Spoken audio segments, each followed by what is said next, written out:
Apa kabar bro? Kabar baik, apa kabar juga? Baik-baik, alhamdulillah. Ini lagi Lagi nungguin sakit Rofik dulu katanya. ya bro ya? Tentu lagi nggak enak badan nih.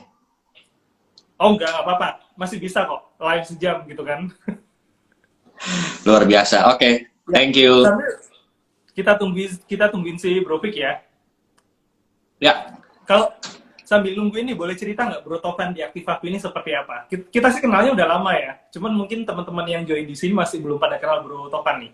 Sama Aktif Aku mungkin, sekalian dijelasin dulu. iya, oke, iya.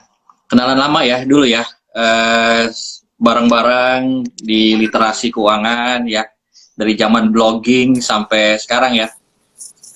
Iya, Iya, iya. basically, ya kenalan ya. Sorry, nama saya Tovan. Saat ini saya salah satu co-founder di Aktivaku. Aktivaku itu peer-to-peer lending, pinjaman digital, tapi memang fokusnya hanya untuk kredit produktif. Ya, produktif. Kita ada konsumtifnya, tapi konsumtifnya benar-benar fokus hanya di bidang properti aja. Jadi ada KPR, ada salah satunya adalah yang belakangan ini lagi kita coba untuk kenalin secara publik adalah Activa Switch. Jadi membantu teman-teman untuk bisa ya memindahkan segala macamnya dengan masalah kalau misalnya bunga naik dan lain-lain yang mungkin gak akan kita omongin panjang lebar nanti ya. Ya, ya. Oke. Simpen untuk nanti ya bro ya, karena bakalan banyak banget pertanyaan. Nah sekarang ini Mr. Fik nih, Mr. Fik mungkin udah pada kenal, tapi ya biar sama dengan Bro Tovan tadi udah kenalan, Mr. Fik coba silahkan diperkenalkan diri dulu. Apakah sekarang Halo, di KPR atau bukan, gitu juga boleh diceritakan. ya, selamat malam semuanya. Thank you sudah join di sini ya. Mungkin nanti beberapa juga ada yang join nggak tepat waktu ya nggak apa-apa. Kita masih tetap menunggu buat teman-teman yang masih melakukan kegiatan lain. Tapi saya yakin dan percaya bahwa apa yang kita obrolin di sini ini pasti mengandung solusi ya buat teman-teman yang mungkin lagi galau mau ngambil KPR atau enggak atau gimana atau yang KPR-nya habis gini masuk masa floating rate gitu ya, nanti pasti akan mendapatkan jawabannya di sini. Dan saya yakin, kami bertiga yakin ketika Bapak Ibu teman-teman hadir di sini dan nanti ketika Bapak Ibu meninggalkan live ini pasti membawa manfaat yang pastinya. Kenalkan saya Amin. Victor ya. Biasa dipanggil Mr. Victor karena saya dulunya adalah seorang guru, teman-teman semua ya. Barusan 100K kemarin ya, jadi saya berasumsi di sini banyak follower baru yang mungkin baru follow saya atau baru follow, mungkin belum kenal sama saya. Jadi saya dulunya adalah seorang guru. Dan kebetulan yang saya ajar itu adalah pendidikan usia dini, teman-teman. Jadi playgroup dan TK gitu ya, di mana saya sudah sangat terbiasa untuk menjelaskan sesuatu hal, gimana cara hal itu bekerja kepada anak umur 5 tahun. Nah, ya kan? Jadi saya sudah terbiasa memilih pemilihan kata yang benar-benar sederhana, simple, dan yang penting informasinya itu bisa tertransfer gitu loh ya antara saya dengan yang lawan bicara saya. Jadi teman-teman nanti di sini saya akan sebisa mungkin memakai bahasa sehari-hari gitu ya. Saya akan sebisa memakai bahasa yang familiar dengan kita sehingga nanti apapun yang saya sampaikan Bro Tovan, Mama juga bisa tertransfer dengan baik gitu ya. Amin. Thank you Mas Mamat. Amin. Pertanyaan pertama. Ini kan tadi Bro Tovan sempat jelasin Activa Switch yang saya sempat jelasin kalau Activa Switch bisa dipakai bantu, terus Bro Tovan juga sempat jelasin. Nah, terus tadi Mr. Fit belum jawab nih, termasuk mengabdi KPR apa enggak gitu kan. Nah, dengan suku bunga yang naik tinggi kayak gini, gimana nih? Bro Tovan atau Mr. Fit ini masih nyicil KPR enggak? Terus kalau misalkan enggak, udah nggak nyicil KPR lagi, dari sisi Aktivaku sendiri gimana? Activa Switch ini jadi banyak yang pakai atau enggak? Dengan kondisi kenaikan suku bunga yang luar biasa banget ya.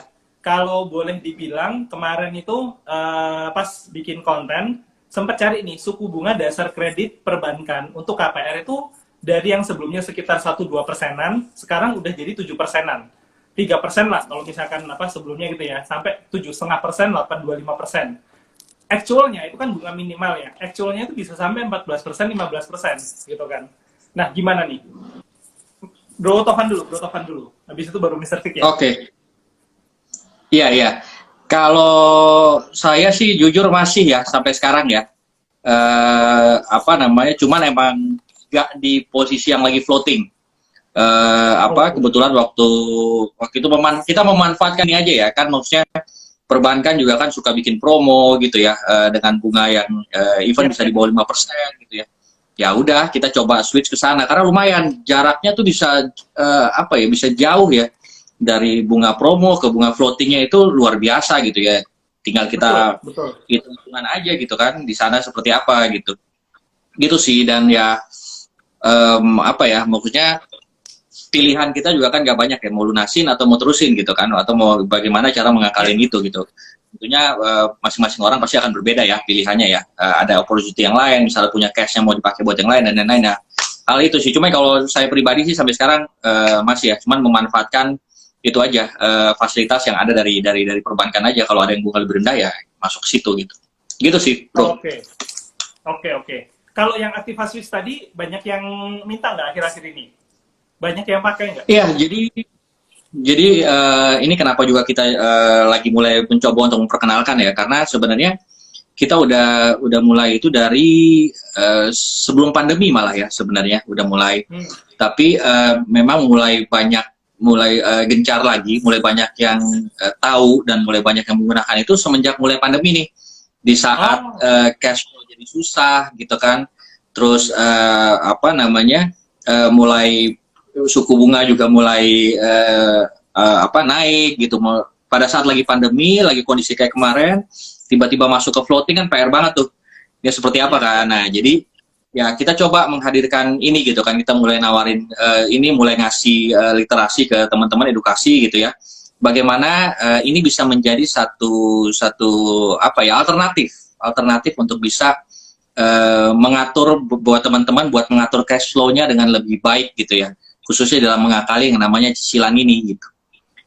Itu sih kira-kira salah satunya adalah ya untuk dimanfaatkan oleh teman-teman yang memang tiba-tiba floating aja, yang kayak tadi jelasin ya, dari biasanya dia bayar mungkin saat itu mungkin 2 tahun lalu dari fixnya dia di 6%, 7%, tiba-tiba loncat ke 14 kan, kayak 2 kali lipat kan, bikin bunganya naik kan, berasa banget di cicilannya gitu.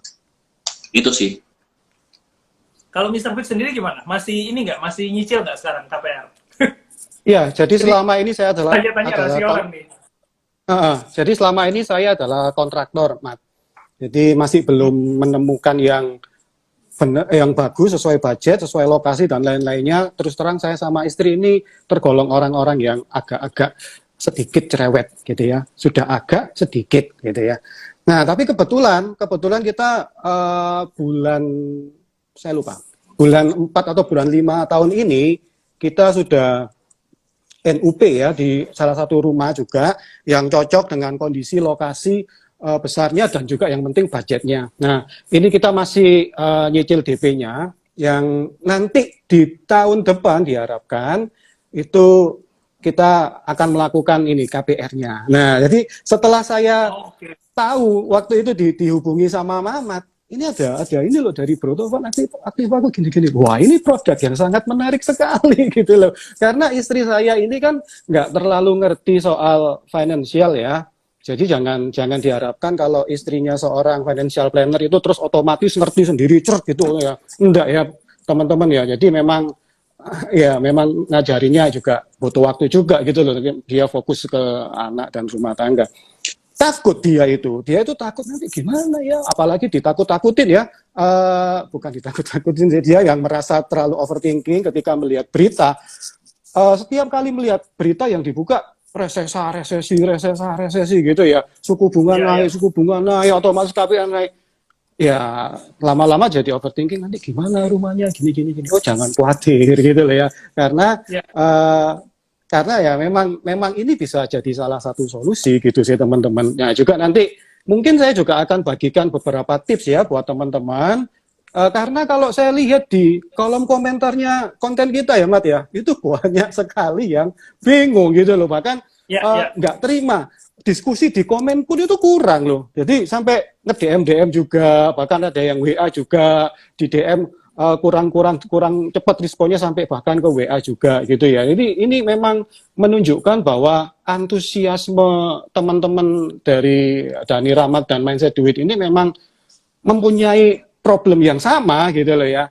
Dan jadi kalau memang teman-teman di sini yang mendengarkan, oh ya Rek, itu saya banget itu ya, stay tune aja karena nanti akan dijelaskan secara detail gimana caranya. Nanti saya akan juga bagikan tips saya gimana buat teman-teman yang masih ragu-ragu atau teman-teman yang sudah mau memasuki floating rate ini. Gitu ya, nanti dengan kolaborasi dengan Bro Tovan nanti pastinya akan menjadikan suatu kolaborasi yang dynamic duo gitu ya. Berarti Amin. kalau Thank you. misalkan baru akan tanda tangan KPR tahun depan, berarti masih akan menikmati periode fix lah ya. Jadi belum Yes. terlalu khawatir sama suku bunga ya. Nah, dengan kondisi Iya.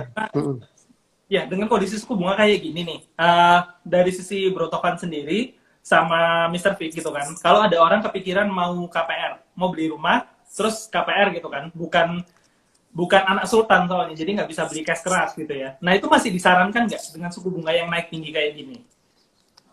Bro Tovan dulu. Ya kalau misalnya seperti itu ya untuk sekarang ya untuk kebutuhan ya paling ya bro ya. Maksudnya kalau emang jadinya cicilan jadi mahal apa segala macam ya mungkin bisa ditahan dulu atau gimana gitu ya. Tapi what if kalau ini adalah untuk kebutuhan yang memang harus segera diwujudkan gitu ya. Ya mau nggak mau kan kita juga harus adjust dengan kondisi seperti itu gitu. Tinggal nanti bagaimana kita strategi untuk memilih kira-kira KPR mana yang pas gitu ya, dengan bunganya seperti apa, dengan terms dari cicilannya seperti apa yang bisa disesuaikan gitu ya. Sama ya mungkin udah mulai menyiapkan dari sekarang ya strateginya mungkin ya, kalau mungkin udah tahu dengan Aktiva Swiss gitu ya. Pada saat nanti mengambil KPR sekarang gitu ya, nanti pada saat tertentu mau pindah atau gimana mungkin bisa dilakukan juga gitu. Ya. Kalau Mr. Vic gimana, Mr. Vic? Jadi dengan suku bunga yang naik kayak gini, masih disarankan nggak untuk KPR? Kalau misalkan memang nggak punya duitnya untuk beli cash ya? Atau mending nabung aja dulu gitu? Iya, jadi kalau memang cara satu-satunya untuk KPR ya mau gimana lagi gitu loh ya. Kita karena nggak punya pilihan lain. Cuman kita juga nggak harus menerima kenyataan begitu saja ditelan mentah-mentah. Tapi sebelum kita memutuskan sesuatu, saya sangat setuju banget sama Bro Tovan tadi. Dilihat ini memang butuh nggak gitu loh. Apakah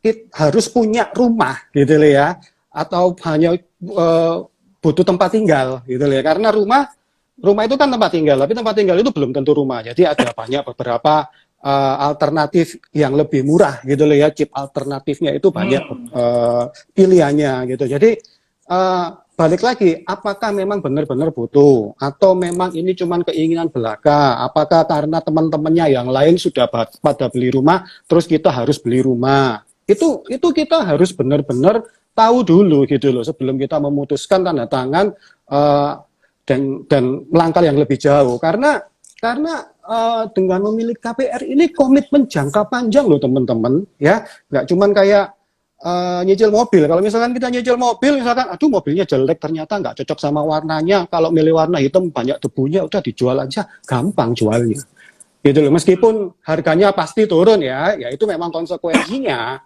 Jual mobil gampang gitu loh, masukkan ke web atau apa sudah. Tapi kalau jual rumah lebih rumit gitu loh ya. Jadi memang pastikan dulu. Yang nomor satu itu pastikan memang kalau teman-teman itu memang butuh ya. Yang nomor dua, cek rasio hutang sama income Anda gitu loh ya. Jadi jangan sampai nanti kalau setelah dihitung itu cicilannya sangat membebani. Kalau bisa itu maksimum ya, diusahakan maksimumnya itu 30%. Itu titik amannya, maksimum loh ya. Maksimum loh ya. Gitu. Jangan jadi ini ya bro ya, jangan terlalu maksa ya. Iya, jangan terlalu maksa karena gini ya.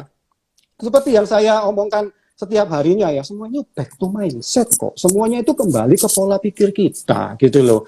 Kalau kita memang pola pikirnya kita ini memang kebutuhan kita, ini memang sudah saatnya kita membentuk family yang punya house gitu ya. Itu nanti semua tingkah laku kita, semua yang kita pikirkan, semua yang kita ucapkan pasti akan menuju ke arah sana dan universe pasti akan di pihak kita, gitu loh. Jadi yang mulanya gajinya ngepres, income-nya pas-pasan, itu pasti nanti akan dengan sendirinya akan meningkat, gitu. Oke, Mas. oke. Nah. Oke.